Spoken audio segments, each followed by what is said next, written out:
being held back from the public. But we get quite a good impression when we study the latest events on the Caribbean island of Puerto Rico, the so-called 51st state of the USA, a quasi-colony without the right to vote, investigated by the local journalist Jorge Martin. There have been many incidents in which UFOs have been seen over inhabited areas by many people, and at the same time military aircraft such as AWAC radar planes, or maybe even, as explained by the witnesses, F-14 Tomcats, jet fighters, or some aircraft from the Puerto Rico Air National Guard that have been seen chasing these objects. In some occasions, there have been some incidents in which people say there seems to be some struggle between the UFOs and the jet fighters, and in some occasions, military personnel has been seen in these places checking the situation. This happened in December 28, 1988 at 7:45 p.m. The people of the area of Cabo Rojo and Lajas, two towns to the southwest of the island, that night saw a very huge ball of blue light, as we see here in the drawing, that was flying over the Sierra Bermeja Mountains, a small ridge there where many of these incidents have been happening in Puerto Rico.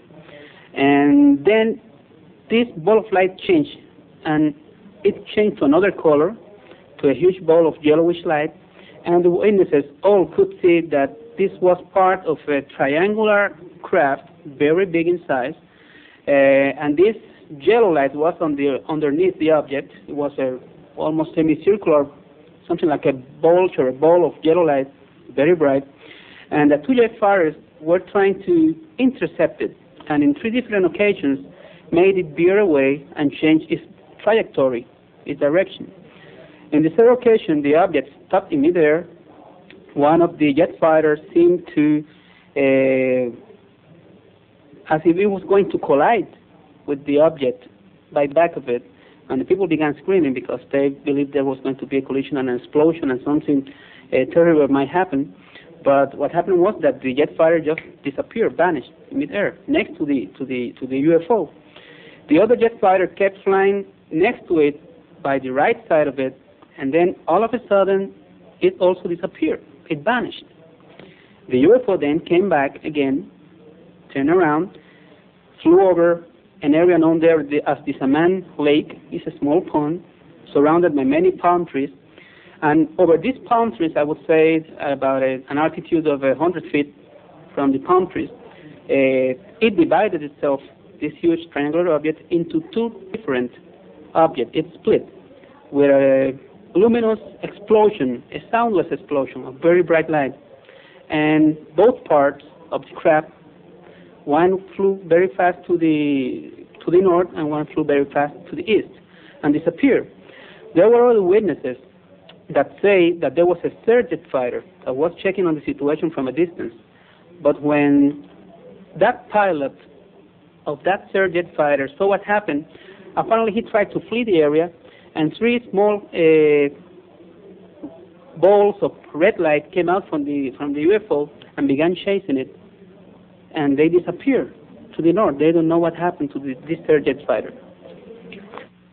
How many witnesses followed this event? Up to now, more than 100 witnesses. What are your conclusions? Well, this incident did occur. It's a very important one. When you have more than 100 witnesses that describe the same thing to you, they make the same drawings to you of what they saw. All the details fit with all the descriptions, and we have other information due to the investigation we made. For example, that this jet craft must have been from the Navy of the United States, because that day the Puerto Rico Air National Guard had no airplanes or any air practices in the area. And Roosevelt Road Naval Station in Ceiba, a principal base in the Caribbean from the U.S., did have some air practices that night and personnel in the area, even though they denied it. But the FAA, Federal Aviation Administration in San Juan, confirmed to us that there were practices from Roosevelt Road Naval Station there. Hey.